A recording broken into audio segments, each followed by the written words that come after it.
एक अंतराट महावीर भगवान की परम पूज्य जय श्री आदि सागर महाराज की, परम पूज्य जय श्री माली कीर्ति महाराज की, परम पूज्य जय श्री विमल सागर महाराज की, परम पूज्य जय श्री तपस्वी सम्राट सरस्वती सागर महाराज की, परम पूज्य जय गुरु सुंदर सागर महाराज की।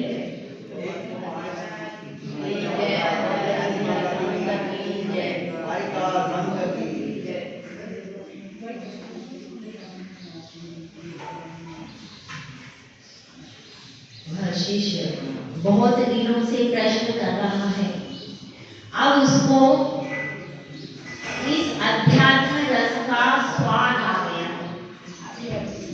तो एक बार जब मीठे रस का स्वाद आ जाता है, उसके बाद वह भंवरा कैसे रस की तरफ नहीं जाएगा, कड़वे रस की तरफ नहीं जाता। जाता है क्या? नहीं जाता है। लेकिन हम लोग विषयों में इतने अंधे हैं कि हमको अमृत रस ये जिनवाणी यहाँ पर मिल रहा है कि नहीं? तो कितने जैन समाज के भी कितने भव्य जन यहाँ आ रहे हैं, धीरे धीरे आ रहे। सबको विषय भोगों में और कषायों में ही आनंद आ रहा है। वे ये नहीं जानते कि ये विषय विष के समान है और हमारे भव में दुर्गति करने वाले। तो अब अपनी बात चल रही है, वह शिष्य आज श्री पूज्यपाद स्वामी के दरबार में, उनकी सभा में, प्रवचन सभा में बैठा है और एक के बाद एक कई सारे प्रश्न उसने कर लिए। कम से कम उसने 32 प्रश्न तो कर ही लिए और अब 33वां प्रश्न उसने उपस्थित किया है गुरु से। और वह गुरु से कह रहा है कि गुरुदेव आप तो बहुत कठिन रास्ता बता रहे हो, कैसे करूंगा? आपने कह दिया कि परोपकार को छोड़ दो, तो ठीक है, इतना समझ में आ गया। पत्नी के प्रति उपकार नहीं करूंगा और मेरे जो पोता पोती हैं उनके लिए उपकार नहीं करूंगा, बेटे के लिए नहीं करूंगा, बहू के लिए नहीं करूंगा, ये तो सब इतना मैं कर सकता हूँ। लेकिन एक बात और सुनिए कि ये तो सब सांसारिक स्वार्थ वाले उपकार हैं और मेरी अब इतनी सामर्थ्य भी नहीं है। 60-70 साल का मैं हो गया तो प्याऊ बनवाऊं, रक्तदान शिविर करवाऊं, अस्पतालों में मरीजों की रक्षा करूं, ऐसी सामर्थ्य भी अब मेरी नहीं है। तो वो उपकार भी हमें अब नहीं कर सकता। तो लेकिन मैं अपने इस शरीर का उपकार को करूंगा, इस शरीर की सुरक्षा तो मुझे करनी ही पड़ेगी। तो गुरुदेव उसको कह रहे हैं, क्या कह रहे कि नहीं, शरीर की सुरक्षा करनी है, केवल उसकी रक्षा करनी है, उसका उपकार नहीं करना। उसकी सिर्फ हमें रक्षा करनी है, जैसे हम घर में घर की रक्षा करते हैं, घर को कैसे सुरक्षित रखते हैं ताकि उसमें कोई घुस न जाए, इसी तरह से हमको क्या करना है, शरीर की भी रक्षा करनी है कि शरीर खराब न हो जाए, उसका उपकार नहीं करना। और क्या बात कह रहा है अब वो शिष्य? वह शिष्य कह रहा है कि कैसे इस रास्ते पर आगे बढ़ूं कि आपने कह दिया कि दूसरे का, संसार के किसी व्यक्ति का उपकार नहीं करना, तो जो मैं संसार के सारे अवलंबन को छोड़ दूंगा। किसको छोड़ दूंगा? पत्नी अवलंबन थी, वो मेरा सहारा देती थी, उसको आपने कहा कि छोड़। उसके बाद बहू थी, बहू को भी छोड़ दिया और पोते के भी अवलंबन को छोड़ दिया, बेटे के भी, सब सांसारिक अवलंबनों को जब छोड़ दूंगा तो मैं तो निराधार हो जाऊंगा। और मुझमें अभी इतनी सामर्थ्य तो है ही नहीं कि मैं अकेले अपने बेसिस पे अपनी आत्मा का स्वाद प्राप्त करूं, अपनी आत्मा की गंध ले लूं, अपनी आत्मा का रस ले लूं। मुझमें तो ऐसी सामर्थ्य भी, तो मैं बाहर के सांसारिक अवलंबनों को भी छोड़ दूं और मुझे क्या नहीं मिले, आत्मा के आध्यात्मिक रस का पराग भी नहीं मिले, तो मैं तो कैसी स्थिति हो जाएगी। तो मैंने एक दोहा सुना, दुविधा में दो गए माया मिली ना राम। राम का अर्थ यहाँ पर क्या है, मोक्ष से समझिए।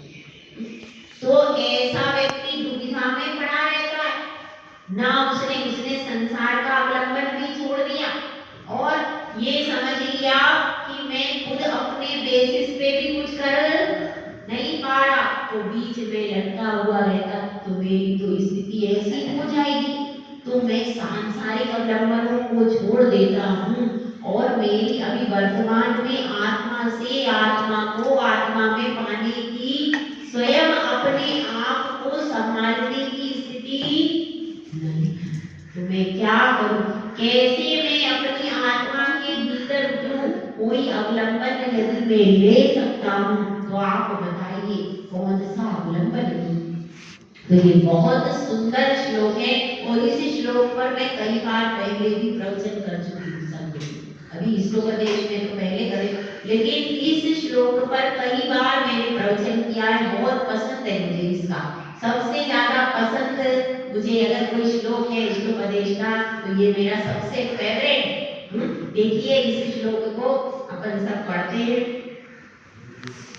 गुरुपदेशाद् अभ्यासात्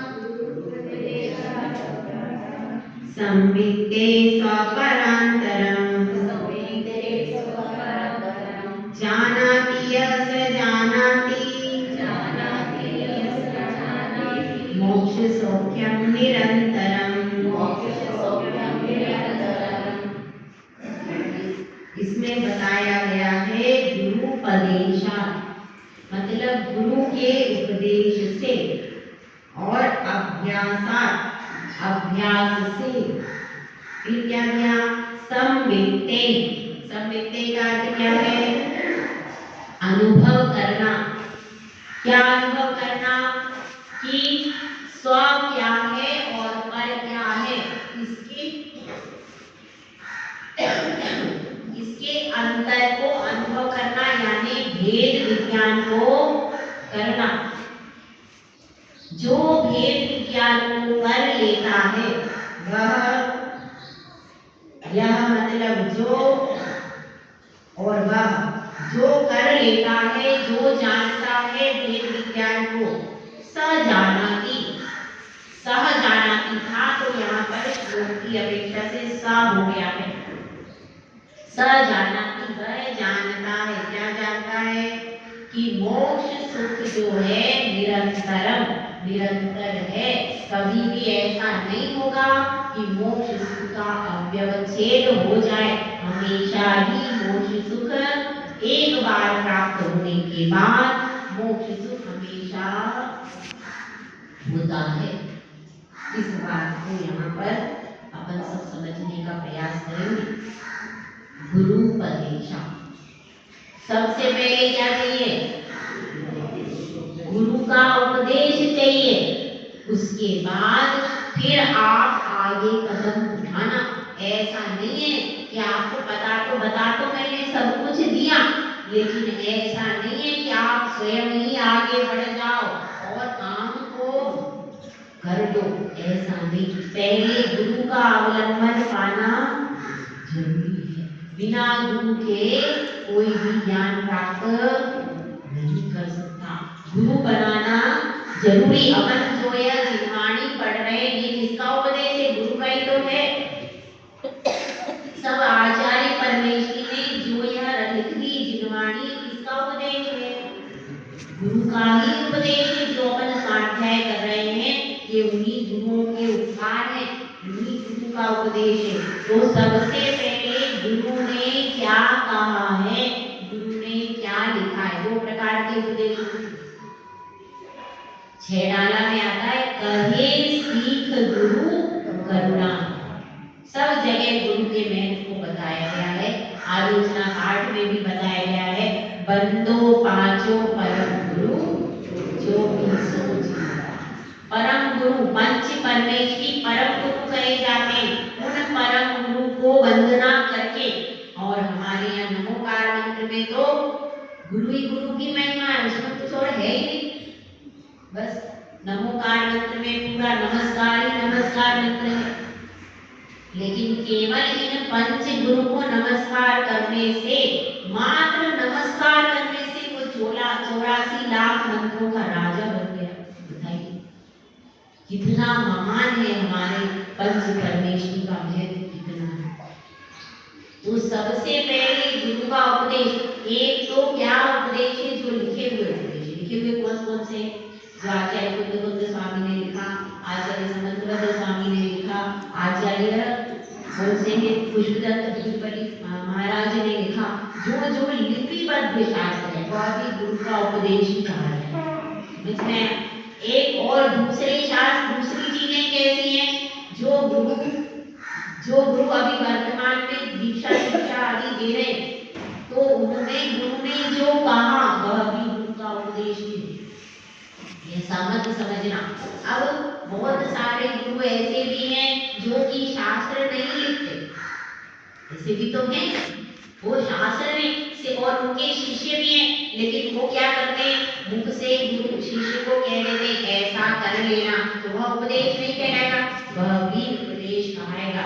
क्योंकि गुरु के मुख से निकले हुए जितने भी वचन हैं, उनकी हित प्रिय जो वाणी है, वह सारा उपदेश की ही श्रेणी में आता है। देखिए अब हमें कोई भी चीजें, पहले दीक्षा लेते हैं तो पिछी को कैसे रखना, मार्जन कैसे करना, कैसे हमको विहार करना, इंद्रिया समिति को कैसे पालन करना, यह सारा कौन सिखाता है, लिखा हुआ उपदेश भी सिखाता है, साथ में गुरु प्रैक्टिकल भी सिखाते, क्योंकि लिखने के बाद भी प्रैक्टिकल द्रव्य क्षेत्र काल भाव की व्यवस्थाएं अलग अलग होती हैं।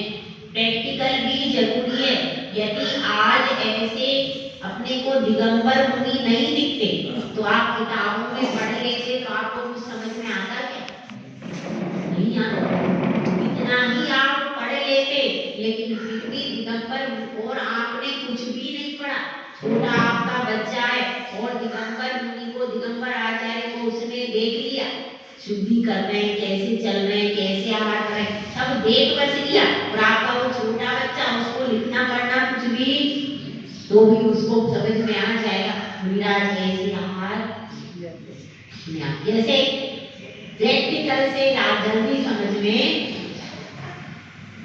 तो इसलिए क्या कह रहे हैं कि गुरुदेव दोनों प्रकार के उपदेश हमारे पास उपलब्ध हैं, एक तो लिपिबद्ध और दूसरे कथनबद्ध।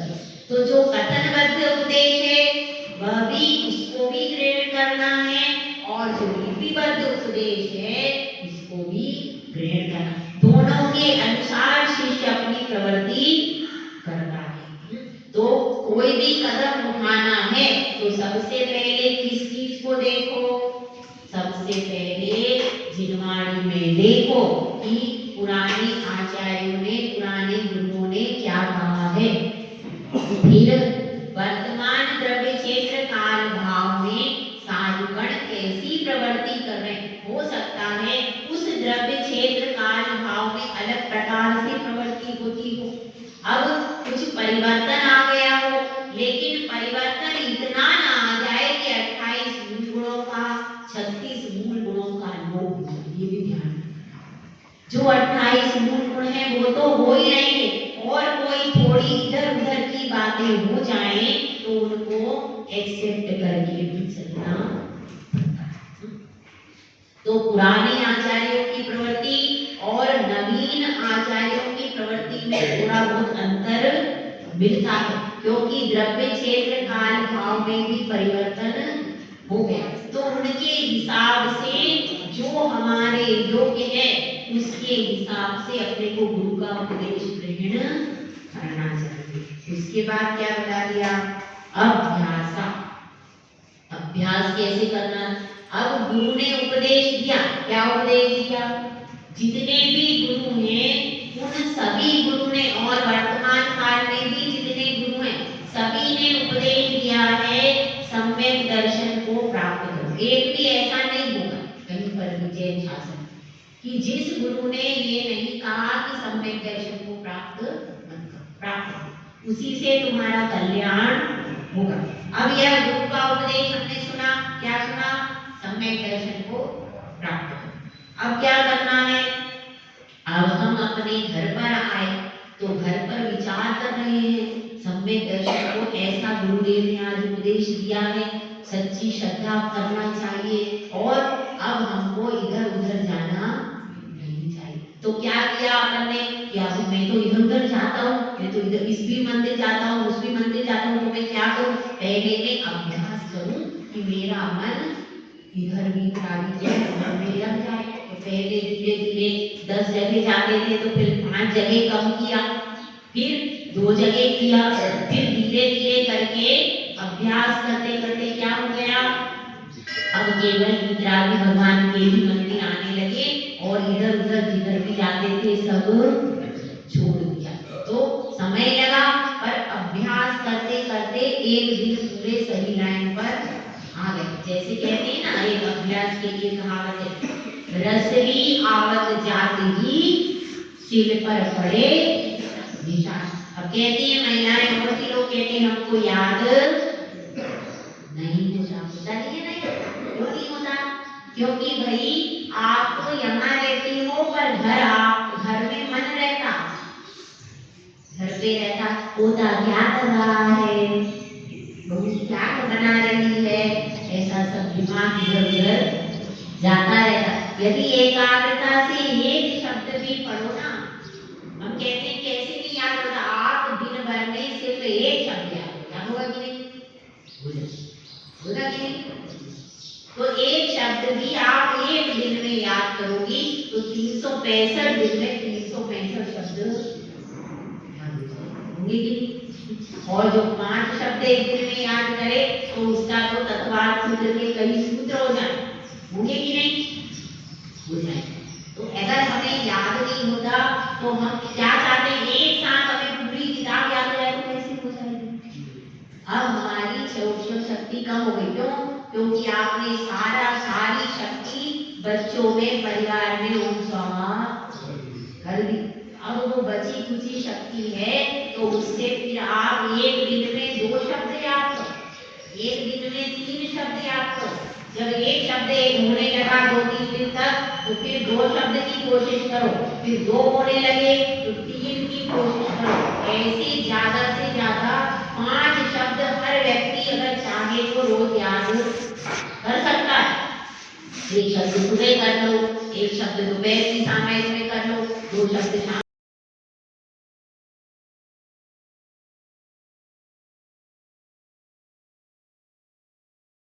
365 दिन तक याद करें तो कितने हुए? सारा तत्वार्थ सूत्र पूरा हो जाएगा।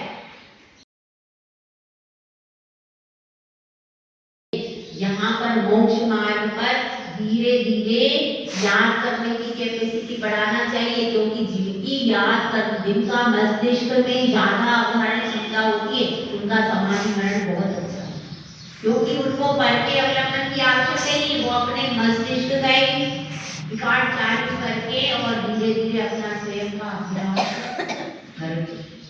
तो स्वयं का अभ्यास बहुत जरूरी है। हम स्वयं का अभ्यास, अब जैसे हमने यहाँ पर उपदेश दे करके चले गए, फिर आपका इष्टोपदेश ओम बल है, कब खुलेगा? जब कोई दूसरे साधु महात्मा आएंगे, वो उपदेश देंगे, इष्टोपदेश का हम प्रवचन सुनाए, तब आपके सबके खुलेंगे, वरना सबके बंद। ये सब क्या है? अभ्यास करते हैं, दोबारा पढ़ते हैं, क्या हो जाता है? फिर ताला लगा देते हैं मस्तिष्क में, तो जंग लग जाती है। फिर कितने सालों में अमित सागर महाराज जी ने 24 आना पढ़ाया था, उसके बाद आप पढ़ रहे इष्टोपदेश कब पढ़ाया था? अमित सागर महाराज नहीं पढ़ाया था, चतुर्मास हुआ था, कब हुआ था? 2004 में 2004 में चतुर्मास हुआ था अमित सागर महाराज जी, मैंने पढ़ा हुआ मेरे पास।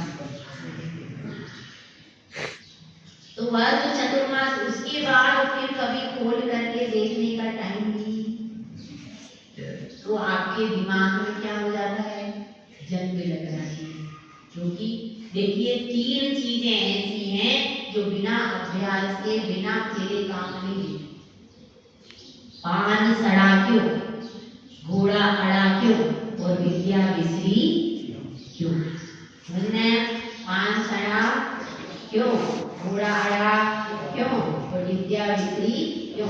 फेरा नहीं था। क्या उत्तर है पहली का? फेरा नहीं था। पान सड़ जाएगा। यदि पान को पहले लोग खाते थे, पानों को आपने ऐसा का ऐसा गड्डी बना के रख दिया, उसको अल्टा पलटा फेरा नहीं तो क्या हो जाएगा? सड़ जाएगा। उसके बाद घोड़ा है, घोड़े को भी घुमा के रखना पड़ता है। अगर उसको एक ही जगह पर खड़ा रखोगे तो वो अड़ जाएगा, फिर वो नहीं जानेगा कि फेरा फेरना नहीं जानेगा। घोड़े को भी फेरना जरूरी। इसी तरह से विद्या बिसरी क्यों, विद्या क्यों बिसर गई कि हमने फेरा नहीं, वो विद्या जो याद भी की थी, पढ़ी भी थी, वो सारी बिसर। तो इसलिए अभ्यास बहुत ज्यादा जरूरी है। अपन ने एक बार उसको पढ़ लिया, देख लिया, उसका निरंतर चिंतन और अभ्यास करना चाहिए। क्योंकि अनादि काल के विषय और लोगों के हमारे पास क्या पड़े हैं, फंदे पड़े हुए, और बार बार मन जाकर वो फंदे में गिर जाता है। गिरता है कि नहीं? जगह जगह विषय भोगों के फंदे पड़े हैं, बार बार जाके उसमें, तो बार बार उसको मन को बार निकालो। दिन में सैकड़ों हजारों बार उस मन को विषय भोगों के फंदे से निकालना पड़ता है। निकालना पड़ता है कि नहीं? निकालना पड़ता है। तब भी फिर भी वो जा करके फिर से पुनः उसी में जाने पड़ता है, दुष्ट बनता है। लेकिन अब इसको धीरे धीरे अभ्यास कराते हैं तो कम से कम 5 मिनट पूजा में धीरे धीरे अब इतना होता है, भगवान के दर्शन में थोड़ा सा चुप बैठता है, अभिषेक में बैठता है नहीं, तो इतना अभ्यास हो गया। इस अभ्यास को निरंतर बढ़ाने की जरूरत है। क्योंकि अब आप लोगों की सबकी 60-60 साल की उम्र हो गई। अगर आप अभ्यास नहीं करोगे, आपके मस्तिष्क में कुछ याद नहीं रहेगा, तो समाधि मरण के समय पर क्या करोगे? बाहर का कोई कितना ही सुना रहा है, यदि आपके अंतरंग में आपको खुद का कुछ भी बोध नहीं है, तो आप उसको एक्सेप्ट भी नहीं कर पाओगे। इसलिए अभ्यास बहुत ज्यादा जरूरी है। और फिर क्या करो? गुरु का उपदेश ले लिया, अभ्यास कर लिया। अभ्यास करने के बाद फिर क्या करो? फिर जैसे अपना सम्यक दर्शन के बारे में बता रहे थे कि उस व्यक्ति ने अभ्यास किया। सबसे पहला अभ्यास क्या किया? मिथ्यात्व को छोड़ा और सम्यक से नाता जोड़ा। ये सबसे पहला उसने अभ्यास किया। उसके बाद दूसरा अभ्यास क्या किया? फिर उसने देखा कि भाई मैं अलग हूँ और मेरी परिवार के व्यक्ति अलग हैं, मकान दुकान ये सब मुझसे अत्यंत भिन्न है। तो इसका भी उसने अत्यंत अभ्यास किया। अभ्यास की जरूरत है। घर में जाते हैं वैसे ही लगता है मेरा बेटा मेरी बहू, तो वह ना लगे, तब आपका भेद विज्ञान वास्तविक होगा। घर में पग रखते ही लगता है कि यह सब कुछ मेरा है, वो ना लगे। व्यवहार में बोलना तो पड़ेगा मेरा बेटा मेरी बहू, लेकिन अपने अंतरंग में आपको पक्का श्रद्धा होना चाहिए कि इनमें से मेरा कुछ भी। तो बार बार इसका भी अभ्यास करना पड़ता है। यह भी एक दिन में। और इसी का फिर ये सब अभ्यास भी कर लिया, फिर उसने सोच लिया, समझ लिया, जान लिया कि भाई ये सब अलग है, मैं जीव तत्व अलग हूँ, मेरा ज्ञान दर्शन अलग है, इनका ज्ञान दर्शन अलग है। यह सब कुछ उसने समझ लिया, जान लिया। और अब जो इतना सब जानता है, भेद विज्ञान कर लेता है, वो क्या हो जाता है? वह यह भी जानता है कि मोक्ष सौख्यम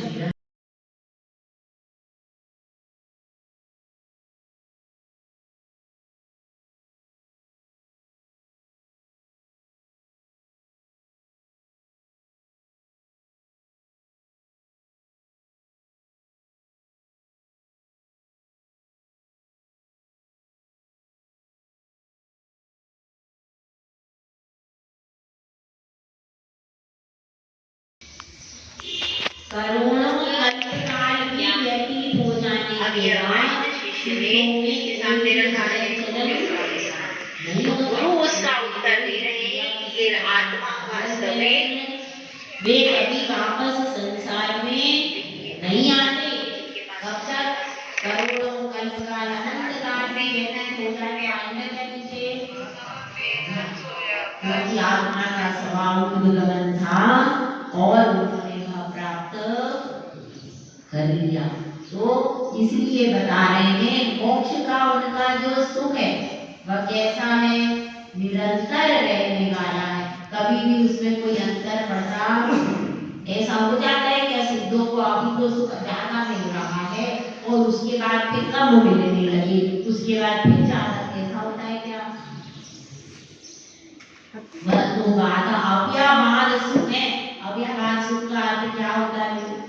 बाधा रहित है, जिसमें कभी भी कोई भी बाधा पड़ती, हमेशा निरंतर वो अनंत सुख, हमेशा ही अनंत सुख है। ऐसा नहीं पहले थोड़ा मिलता है फिर ज्यादा मिलता है, ऐसा कुछ भी।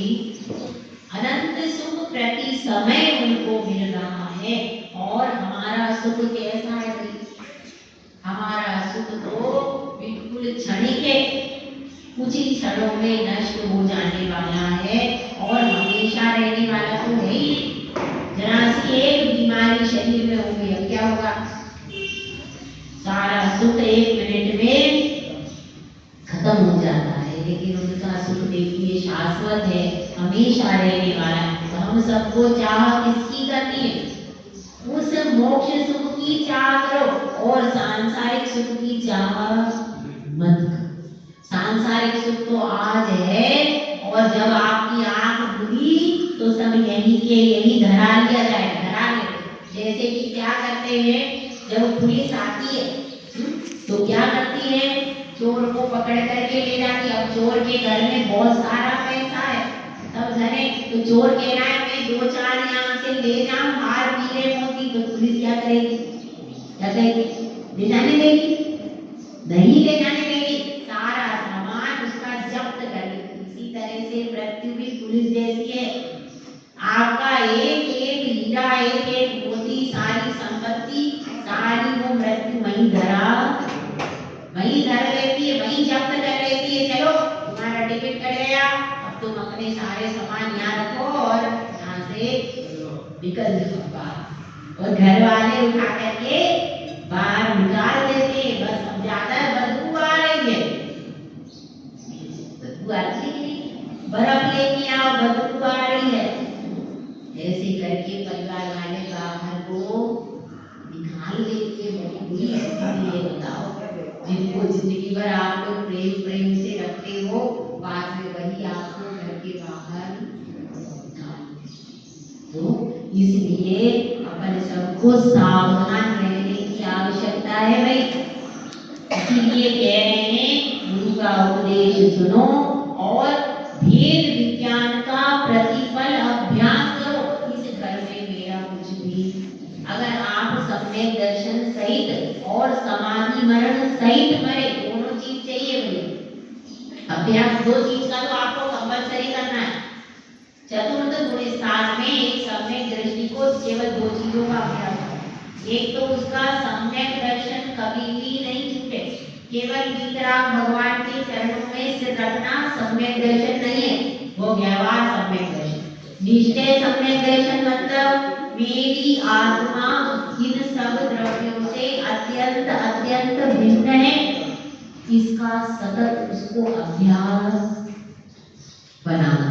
उसके बाद किसी वीतरागी गुरु के पास में जाकर के अंत समय में समाधि मरण को करना, तब जाकर के कहीं उसकी दुर्गतियां मिलेगी, तब जाकर के उसका एक गृहस्थ का जीवन सार्थक होता है। मतलब अंत समय में उसको भी दीक्षा लेकर समाधि मरण करना जरूरी, इसको सामान्य गृहस्थ। लेकिन जब समाधि मरण होता है तो दीक्षा पूर्वक ही। इसलिए पहले तो यहाँ पर सब अभ्यास करो, उसके बाद जब आपका अंत समय आपको लगे कि अब शरीर ऐसा हो रहा, तो किसी योग्य अनुभवी गुरु के पास में जाकर के फिर सब कुछ त्याग करके व्यवस्थित समाधि ग्रहण करना चाहिए। तो यह सब किसके लिए बताया गया है? वह जानता है मोक्ष के सुख को। अभी सिर्फ जान रहा, अभी उसने अभी तो सिर्फ इसमें गुरु ने मोक्ष का सुख कैसा होता है इसको बताया है, और हम सबको भी वही सुख प्राप्त करना है, परमात्मा बनना है। अब कल शिष्य फिर से सभा में नए प्रश्न के साथ उपस्थित हो, कल तो शाम को ही आ जाए, अब तो दोनों टाइम उसकी कक्षा चल रही, तो शाम को ही शिष्य नए प्रश्न के साथ में उपस्थित होगा। जय बोला, जय सुंदर भागवत।